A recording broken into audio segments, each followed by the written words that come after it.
बीच जिनके प्रतीक्षा में आप लगातार 2-3 घंटे से बैठे हुए थे, बिहार के विकास पुरुष, आधुनिक बिहार के निर्माता, बिहार सरकार के मुख्यमंत्री, जनता दल यू के राष्ट्रीय अध्यक्ष, मेरे आदर्श श्री नीतीश कुमार जी हम सबों के बीच उपस्थित हो चुके हैं।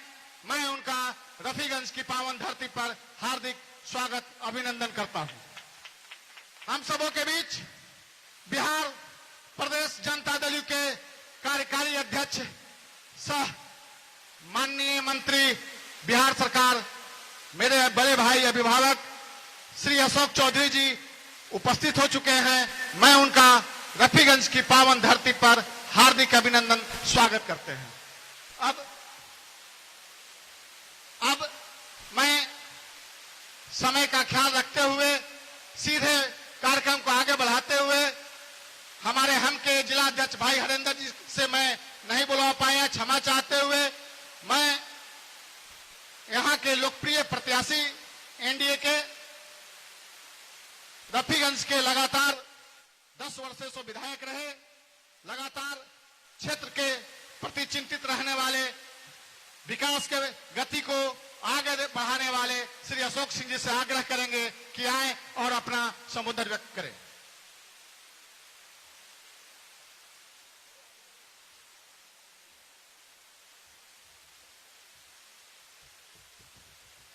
और जनता दल यू के कार्यकारी अध्यक्ष अशोक कुमार चौधरी जी, हम लोग के बड़े भाई औरंगाबाद के भाजपा के एमएलसी राजन कुमार सिंह जी और तमाम इस मंच पर जनता दल यू, भाजपा, हम और वीआईपी चारों दलों के पार्टी के पदाधिकारी, अध्यक्ष, मंडल अध्यक्षगण और पत्रकार बंधु और हमारे रफीगंज विधानसभा के दोनों ब्लॉक से, रफीगंज और मदनपुर से आए हुए नौजवान दोस्तों, माताएं एवं बहनों,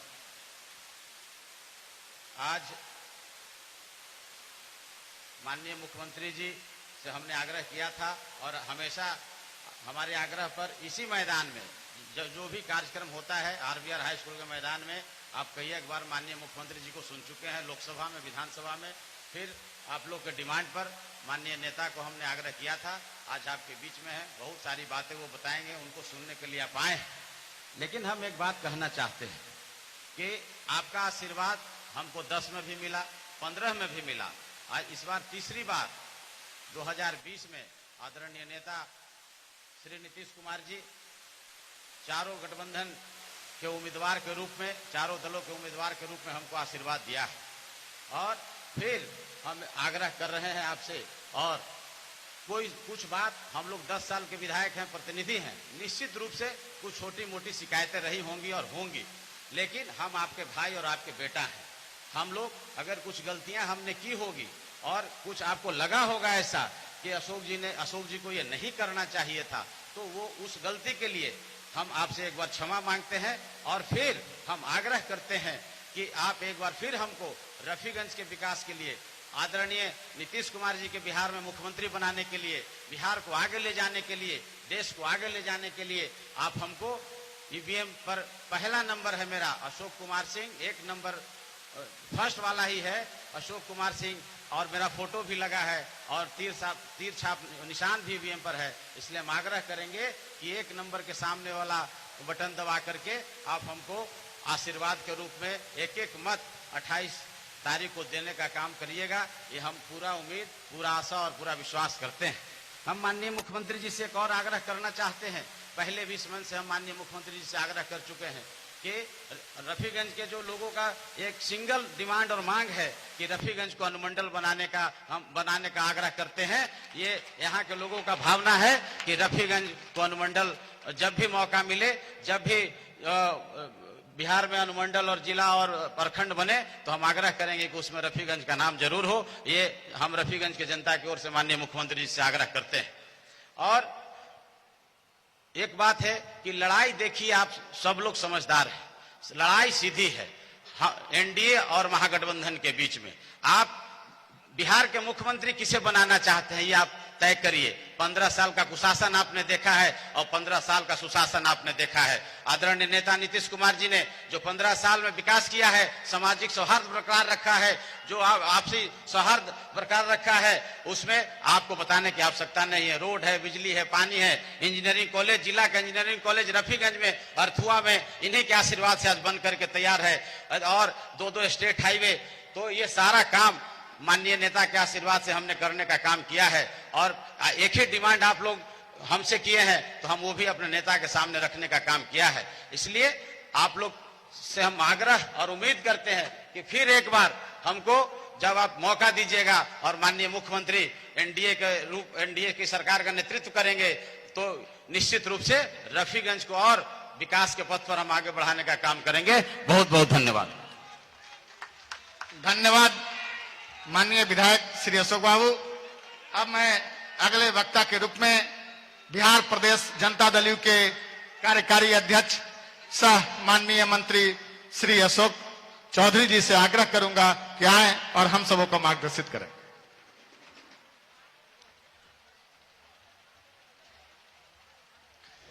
आज के इस चुनावी सभा में उपस्थित रफीगंज के तमाम मतदाताओं के समक्ष उपस्थित पार्टी के राष्ट्रीय अध्यक्ष और बिहार के यशस्वी मुख्यमंत्री, बिहार के विकास के सारथी परम आदरणीय श्री नीतीश कुमार जी, मंच पर उपस्थित हम लोगों के विधान परिषद के सम्मानित सदस्य राजन जी, मंच पर उपस्थित पार्टी के हमारे एनडीए के उम्मीदवार और आप लोगों के विधायक नौजवान साथी अशोक जी, मंच पर उपस्थित जदयू और भारतीय जनता पार्टी हम के तमाम सम्मानित नेतागण और यहाँ पर उपस्थित तमाम हमारे रफीगंज के मतदातागण, भाइयों और बहनों, साथियों, यह चुनाव विचारधारा की लड़ाई है।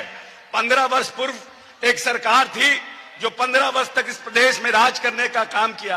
पूरा मध्य बिहार, जिस इलाके में हम लोग रहते हैं, औरंगाबाद, गया, जहानाबाद, अरवल, रोहतास का जो इलाका था, पूरी तरह से जातीय उन्माद में फंसा हुआ था, पूरी तरह से अगड़ों और पिछड़ों की लड़ाई में फंसा हुआ बिहार था।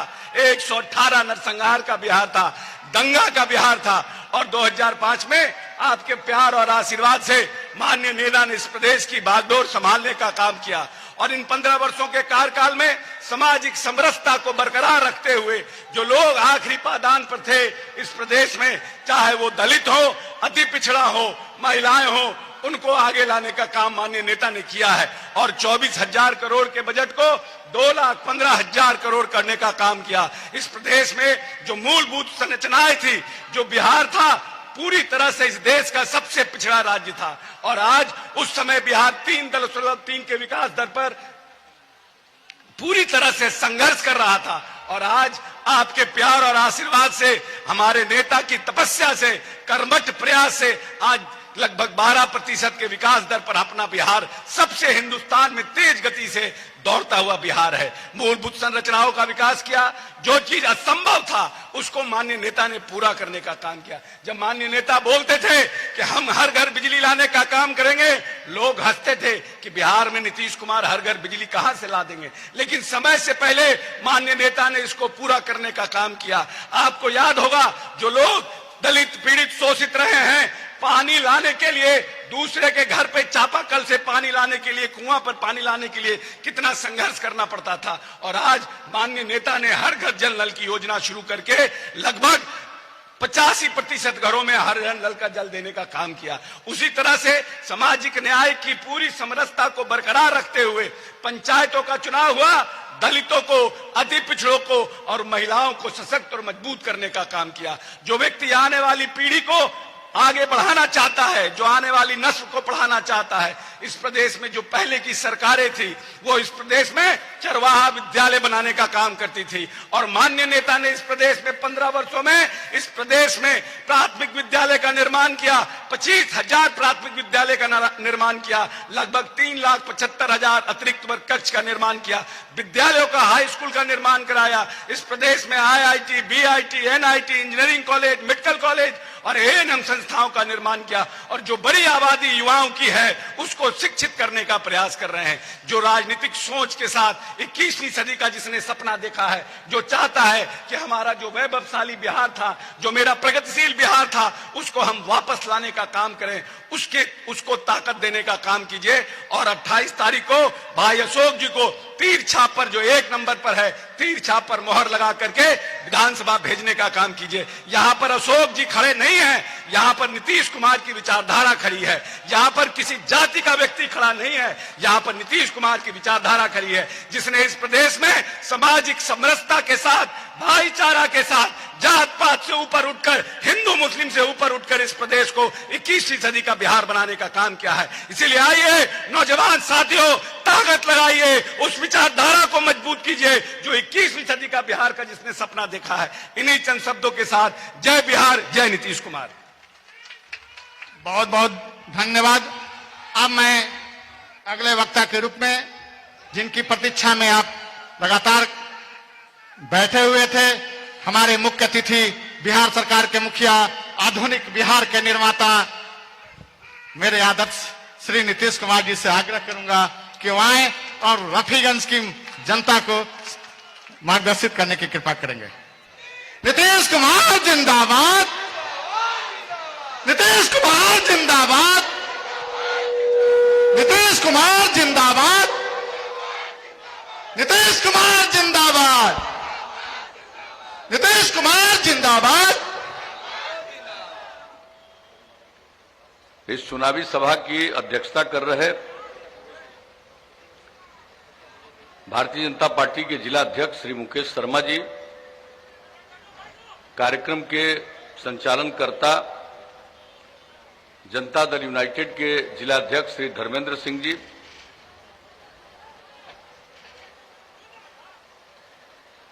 हम सब लोगों के लोकप्रिय उम्मीदवार रफीगंज विधानसभा क्षेत्र से अशोक कुमार सिंह जी, यहां पर उपस्थित जनता दल यू के कार्यकारी प्रदेश अध्यक्ष अशोक चौधरी जी, माननीय विधान पार्षद राजन सिंह जी, हम पार्टी के जिला अध्यक्ष श्री हरेंद्र सिंह जी, वीआईपी पार्टी के जिला अध्यक्ष श्री जगदीश चौधरी जी, भारतीय जनता पार्टी के विधानसभा प्रभारी श्री राकेश कुमार सिंह जी, जनता दल यू के वरीय नेता सीताराम दुखारी जी, यहां कार्यक्रम में उपस्थित भारतीय जनता पार्टी के नेतागण सर्वश्री सुबोध सिंह जी, प्रदीप चौरसिया जी, बबल सोनी जी, सत्येंद्र सिंह जी, विनोद सिंह जी, प्रफुल्ल सिंह जी, सुनील कुमार सिंह जी, सुधीर सिंह जी, सुनील कुमार वैद्य जी, वीआईपी पार्टी के नेतागण श्री रंजीत चौधरी जी, राजेश चौधरी जी, छोटू चौधरी जी, जनता दल यू के नेतागण वासुदेव मेहता जी, उमेश कुशवाहा जी, सुरजीत कुमार सिंह जी, अखिलेश मेहता जी, जनाब मोहम्मद इलियास साहब, श्रीमती शोभा चंद्रवंशी जी, सुधीर सिंह जी, विजय चंद्रवंशी जी, संजय अंबेडकर जी, मनोज कुमार सिंह जी, अजय गुप्ता जी, सतीश पाठक जी, मदन चौधरी जी, एनडीए घटक दलों के सभी हमारे सम्मानित नेतागण, मेरे प्रिय साथियों, प्रिंट और इलेक्ट्रॉनिक मीडिया से जुड़े पत्रकार मित्रों, छायाकार बंधुओं और इस सभा में उपस्थित बहनों एवं भाइयों, मैं सबसे पहले इस चुनावी सभा में गर्मी के बावजूद, धूप के बावजूद आपकी उपस्थिति के लिए आपको हृदय से मैं धन्यवाद देता हूं और आपका हार्दिक अभिनंदन करता हूं। पहले से ही इस चुनावी सभा में हमारे कई साथियों ने अपनी बात रखी, हमारे आने के पहले भी रखा है, अभी भी लोगों ने कुछ बातें यहां पर रखी है। हम तो आपके बीच में आए हैं और आप सबको मालूम है कि कोरोना के दौर के कारण इस बार चुनाव की जो अवधि है, उसके लिए जो समय निर्धारित है वो सीमित है, बहुत कम समय है। अरे ले लो, कोई कागज देना चाहता है तो ले लीजिए। अरे छोड़िए ना, काहे के लिए उसको पुलिस वाले कुछ कर रहे हैं? वो कागज लेना चाहता है, ले लीजिए। आप मीडिया वाले उनसे बात कर लीजिए, हमको यहां बोलने दीजिए। आप लोग बढ़िया से बात कर लीजिए उन लोगों से। तो ये जो कोरोना के दौर में जो कुछ भी ये जो इस बार और बार जितना समय मिलता था चुनाव प्रचार में, इस बार उसकी तुलना में कम समय मिला। और पहले इतना समय रहता था कि हम लोग लगभग सभी विधानसभा क्षेत्र में जाने में कामयाब होते थे, लेकिन इस बार इतना सीमित समय है कि चाह करके भी सब जगह पहुंच पाना शायद संभव नहीं है। लेकिन आपके बीच में हम अक्सरहा आते रहे हैं और आज भी आपके बीच यहां पर उपस्थित होने का मौका मिला, इसके लिए मुझे बहुत ही प्रसन्नता है। आप सबसे मिलकर खुशी है। और आपके बीच में हम ज्यादा समय तो अपनी बात नहीं रख पाएंगे, लेकिन हम इतना ही कहना चाहते हैं कि आपने हम लोगों को काम करने का मौका दिया। उसके बाद जितना काम हुआ और पहले जिनको 15 साल तक पति पत्नी को काम करने का मौका मिला, उन्होंने क्या काम किया, ये दोनों की तुलना जरूर कर लीजिएगा। जो लोग परेशान थे, शाम होते घर से नहीं निकल पाते थे, अपराध की कितनी घटनाएं घट रही थी, कितने नरसंहार होते थे, कितने लोगों का अपहरण होता था, कौन सी घटना थी ये किसको मालूम नहीं है। क्या बिहार का विकास था? कोई काम होता था? काम करने वाले लोगों को तो लोग इतना तंग करता था कि कितने लोग हैं जो व्यापारी लोग बिहार से भाग करके लोगों को जाना पड़ा था बिहार के बाहर। कितने चिकित्सक लोगों को, डॉक्टर लोगों को कितना अपहरण करता था, कितने डॉक्टर बिहार को छोड़ करके बाहर चले जाते थे। और जब आप लोगों ने काम करने का मौका दिया, उसके पहले हमने एक ही बात कहा था। हमने कहा था कि न्याय के साथ विकास के रास्ते पर चलेंगे, और उसका मतलब है हर इलाके का विकास और समाज के हर तबके का उत्थान। और हमने सब इलाके के विकास के लिए काम किया, हर समाज के तबके के उत्थान के लिए काम किया। जो किनारे पड़े थे, जिनको कोई पूछता नहीं था, उनको भी मुख्य धारा में लाने के लिए हम लोगों ने उनके लिए विशेष पहल की। चाहे वो महिलाएं हों, अनुसूचित जाति जनजाति के हों, अति पिछड़े वर्ग के हों, अल्पसंख्यक समुदाय के हों, उनके लिए और विशेष काम जो करना था वह भी काम हम लोगों ने किया, ताकि समाज के हर तबके का उत्थान हो और समाज आगे बढ़े। महिलाओं की कैसी उपेक्षा थी जरा बताइए। पति अंदर गए, पत्नी को तो बैठा दिया गद्दी पर, लेकिन महिलाओं को कुछ मिलता था? चुनाव कराए थे 2020 में पंचायत का, कोई आरक्षण था महिलाओं के लिए? किसी के लिए कुछ था? और जब काम करने का हम लोगों को मौका मिला 2005 के फरवरी में, तो पहला काम हमने क्या करवाया? कानून बनाया। पंचायती राज संस्थाओं में, नगर निकायों में महिलाओं को 50% का आरक्षण दिया। अब कितनी बड़ी संख्या में 3 चुनाव हो गया, कितनी महिलाएं अब जनप्रतिनिधि हैं, कितनी इज्जत बढ़ी।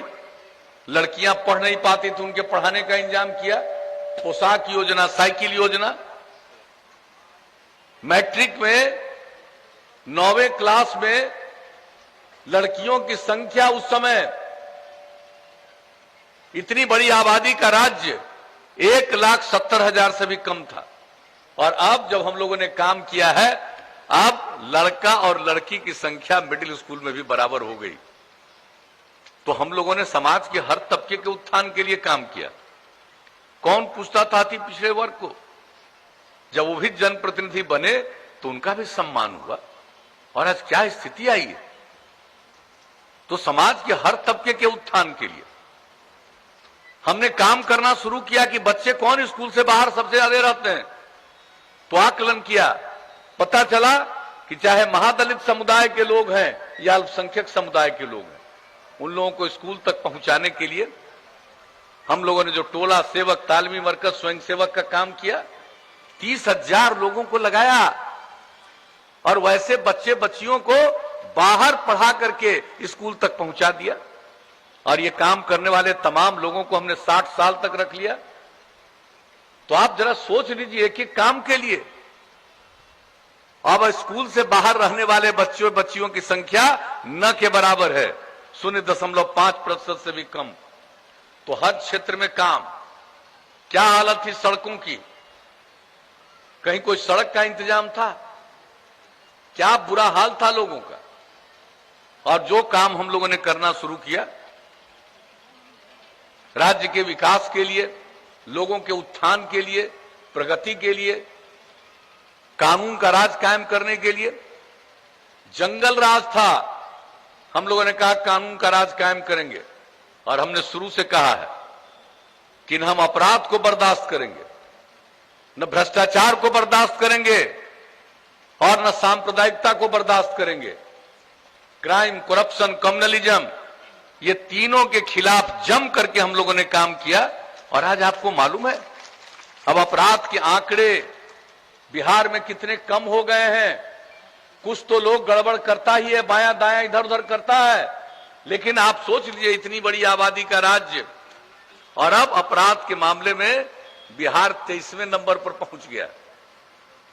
आमदनी न के बराबर थी और बिहार की आमदनी 2005-06 जब आप लोगों ने काम करने का मौका दिया था, उस वर्ष का हालत था पूरे बिहार की जो संपत्ति और उसकी आमदनी का आंकड़ा था, राज्य सकल घरेलू उत्पाद के माध्यम से 76,466 करोड़ रुपया।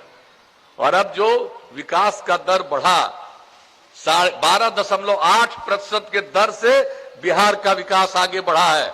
और अब जो सकल घरेलू उत्पाद में जो वृद्धि हुई है, अब 4,14,977 करोड़ रुपया स्थिर मूल्यों पर। और आप जान लीजिए प्रति व्यक्ति आय में 10.5% की वृद्धि। तो हर काम किया, अपराध को नियंत्रण, विकास का काम, समाज के हर इलाके का विकास। आप बताइए किसी भी इलाके की हम लोगों ने उपेक्षा की है? हम तो रात दिन काम करने में लगे और लोगों को काम से मतलब नहीं है, न काम के बारे में कोई जानकारी है। और हम लोग जो काम करते रहे और ये तीसरी बार मौका मिला तो 7 निश्चय का ऐलान किया। आप बताइए कितने, अभी चर्चा कर रहे थे अशोक जी भी, अब आप बताइए हमारे उम्मीदवार, अब ये बताइए कि हम लोगों ने हर जिले में इंजीनियरिंग कॉलेज, हर जिले में पॉलिटेक्निक संस्थान, हर जिले में महिला ITI, हर जिले में GNM संस्थान, हर जिले में पैरामेडिकल संस्थान और हर अनुमंडल में ANM संस्थान, ITI संस्थान, सबकी स्थापना, काम शुरू करा दिया। बिल्डिंग भी बहुत जगह बनकर तैयार, पढ़ाई शुरू। हम बच्चे बच्चियों को आगे पढ़ाना चाहते हैं, गरीबी के कारण लोग नहीं पढ़ा पाते थे, तो इसलिए उन सब लोगों के लिए जो हम लोगों ने करना शुरू किया, जो एक एक को मदद करना शुरू किया, स्टूडेंट क्रेडिट कार्ड योजना, 4 लाख रुपए की सहायता इंटर के आगे पढ़ने वाले के लिए। और जो आगे पढ़ना नहीं चाहता है, काम की तलाश में कहीं जाना चाहता है, उनको 2 साल तक 1,000 रुपया का महीना स्वयं सहायता भत्ता। और जो लोग कोई काम करना चाहेगा, उसको अगर कंप्यूटर पर काम करना नहीं आएगा तो आगे कोई काम नहीं उसको मिल सकता है। तो इसके लिए हमने कुशल युवा कार्यक्रम में शुरू कराया, कितने बड़े पैमाने पर, न सिर्फ कंप्यूटर का ज्ञान बल्कि उसके साथ किस तरह से व्यवहार करना चाहिए, किस तरह से संवाद करना चाहिए, भाषा के बारे में, सब चीज के बारे में पढ़ाया। 10 लाख से ज्यादा युवक युवतियों ने इसकी ट्रेनिंग ले ली। तो एक एक काम, महिलाओं को सरकारी सेवा में 35% का आरक्षण, पुलिस बल में 35% का आरक्षण, कहां महिलाएं मिलती थी पुलिस बल में देखने को, और अब आप पुलिस बल में देखिए महिलाएं दिखती हैं कितनी संख्या में। शायद ही देश के किसी और राज्य में इतनी महिलाएं पुलिस बल में होंगी। तो एक एक काम हम लोगों ने किया सरकारी सेवाओं में। और उसके बाद क्या कहा, पहले कोई बिजली की स्थिति थी बताइए, 700 मेगावाट पूरे इतने बड़े राज्य में खपत थी, और अब बढ़ गया 6000 मेगावाट से ज्यादा। हमने क्या कहा था हर घर बिजली पहुंचा देंगे। सब इच्छुक लोगों को बिजली पहुंचा दिया अक्टूबर 2018 तक। और आप समझ लीजिए जितने लोग चाहते हैं सबको बिजली, तो बिजली का काम, हर घर नल का जल, आज आप समझ लीजिए 83% से भी ज्यादा ये काम हो चुका है। अगले 1-2 महीने के अंदर ये काम पूरा होगा। हर घर में शौचालय देश भर की योजना है, यहां भी लगभग पूरा हो गया। हर घर तक पक्की गली और नाली का निर्माण। कोई सोचता नहीं था कि गांव में भी पक्की गली बनेगी और नाली का निर्माण बनेगा। हम लोगों ने ये काम करवाया, लोगों को मौका मिला। लोग चुनाव नहीं लड़ते थे, एमएलए और एमपी नहीं बने हमारे पहले वाले। हम जब एमएलए एमपी बने अपने इलाके में जाते थे, हर जगह लोग यही कहता था कि जहां यहां जाने का रास्ता तो गौवा में बनवा दीजिए। तो एक एक काम जो करते थे, और उसके बाद हमने तय कर दिया, जब आप लोगों ने यहां काम करने का मौका दिया, हर घर तक पक्की गली और नाली का निर्माण, ये भी काम लगभग पूरा। तो इस सब काम जो हम लोग करते रहे हैं, अब जान लीजिए आगे मौका दीजिएगा तो सिर्फ हर घर नल का जल नहीं रखेंगे, बल्कि इसका अनुरक्षण करवाएंगे। ऐसा नहीं हो कि नल का जल ले लिया और खराब हो गया, खराब नहीं हो सकता है। और पक्की गली और नाली के निर्माण का, उसका भी अनुरक्षण, देखभाल। अब आगे मौका दीजिएगा। हम लोग तो इतना काम सब करते चले जा रहे हैं, कोई इलाका नहीं है, समाज के हर तबके का उत्थान, पूरे बिहार की प्रगति। हमने आपको संक्षेप में ये बातें बता दी। और आगे जब मौका दीजिएगा तो हम तब युवाओं के लिए और आगे काम करेंगे। ये जो नई टेक्नोलॉजी आ गई है और रोज इसका विकास हो रहा है, हम सिर्फ अब कंप्यूटर पर काम सिखाने से नहीं काम होगा पूरा। अब उसके लिए नई टेक्नोलॉजी सिखाएंगे। जो हमारे पॉलिटेक्निक संस्थान और आईटीआई वहां तो होगा ही, लेकिन बाकी लोग भी, कोई 10वां 12वां पास है, कोई काम करना चाहता है, तो उसको भी नई तकनीक को सिखाने के लिए हर जिला में संस्थान स्थापित करेंगे और उनको भी सिखाएंगे। नई टेक्नोलॉजी को जानेगा, रोजगार उसका बढ़ेगा, काम बढ़ेगा, आमदनी बढ़ेगी। और आज जो बाहर से सामान मंगवाना पड़ता है, यहां इसकी जरूरत नहीं पड़ेगी, यहीं से यहां से बाहर सामान जाना शुरू होगा।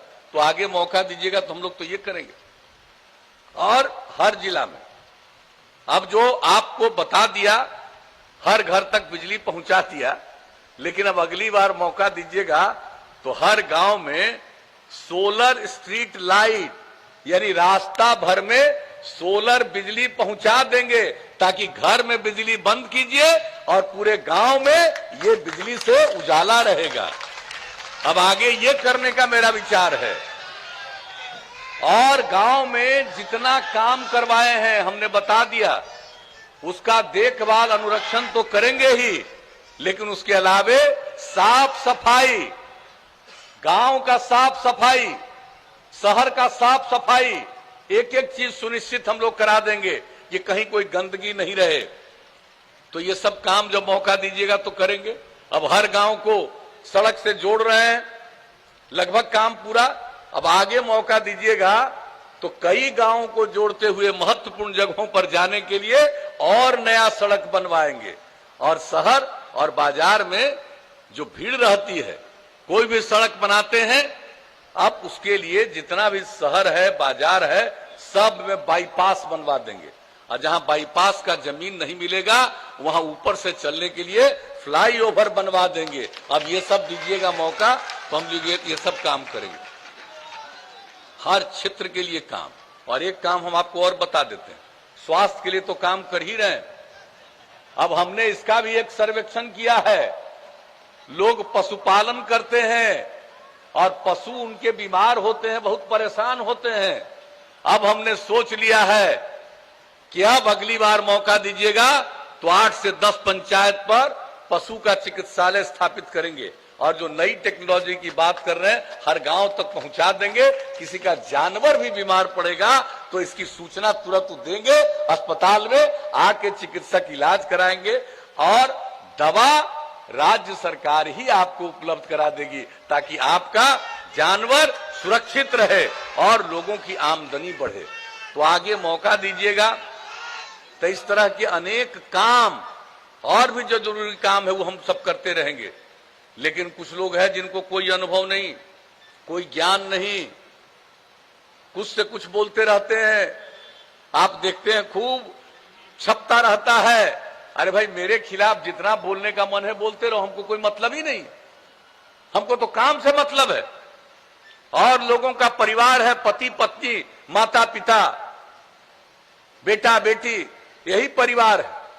और हम लोगों के लिए पूरा बिहार एक परिवार है। हम सारे बिहार को एक परिवार मानते हुए सबकी सेवा करते हैं।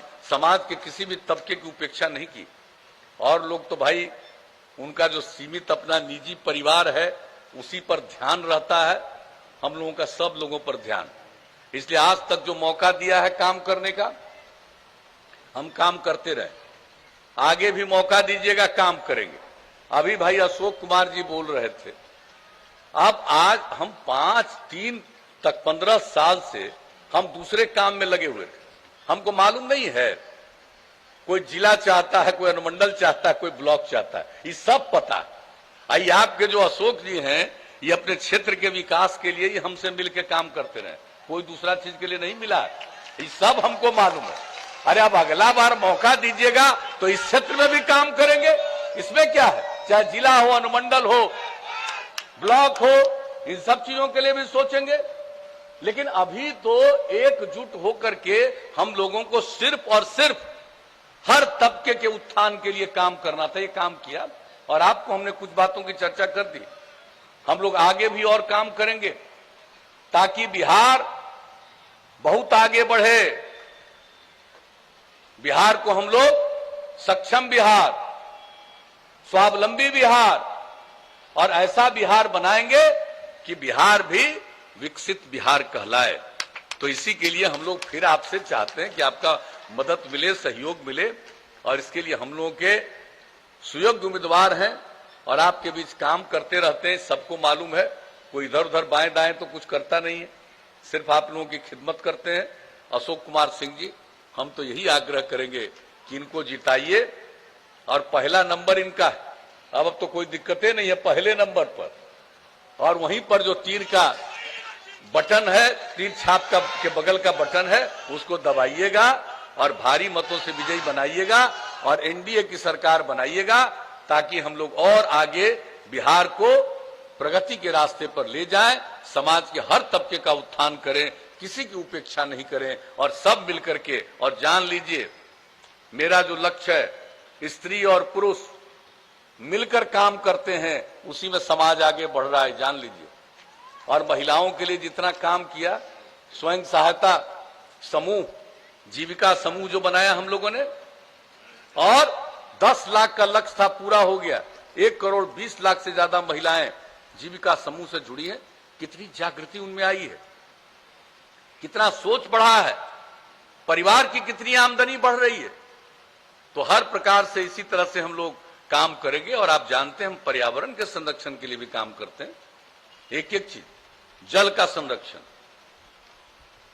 नए वृक्षों का हम लोगों ने कितना काम किया, कितने पेड़ लगाए गए, हम लोगों ने किस तरह से ध्यान दिया पर्यावरण को ध्यान में रखते हुए, कितना हरित आवरण बढ़ाया। और इस बार जो हम लोगों ने जल जीवन हरियाली अभियान में लक्ष्य रखा था कि इस साल 9 अगस्त तक हम लोग 2 करोड़ 51 लाख पेड़ लगाएंगे। और कोरोना के बावजूद आप समझ लीजिए 5 जून से काम शुरू हुआ और 9 अगस्त तक 3 करोड़ 47 लाख वृक्षारोपण हुआ। ये कितनी बड़ी बात है।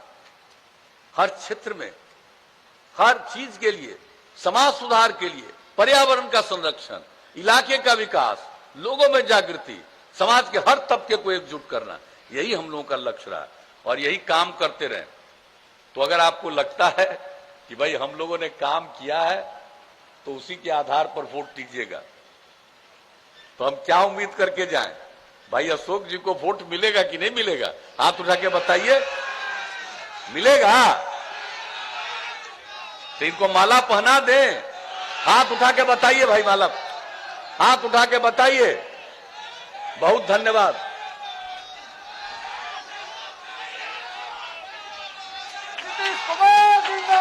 नीतीश कुमार, तो आप लोगों के नीतीश कुमार जिंदाबाद। आप लोगों की सहमति से हमने इनको जीत का माला पहना दिया। अब भारी मतों से विजयी बनाइएगा। 28 तारीख को वोट है, सब लोग अपना वोट डालिएगा। और जो हमारी बहनें यहां पर मौजूद हैं, इनको तो हम यही कहेंगे, आप लोग सबसे पहले मतदान करिएगा और फिर जलपान, और तब देखिए सब लोग वोट करेंगे और भारी संख्या में वोट होगा। तो इन्हीं शब्दों के साथ मैं आप सबको हृदय से धन्यवाद देते हुए अपनी बात समाप्त करता हूं कि अभी 3 जगह और पहुंच जाना है। बहुत बहुत धन्यवाद। धन्यवाद। अब मैं अंत में धन्यवाद ज्ञापन करने हेतु औरंगाबाद स्थानीय निकाय से माननीय विधान पार्षद श्री राजन कुमार जी से आग्रह करूंगा कि वह आएं और धन्यवाद ज्ञापन करें।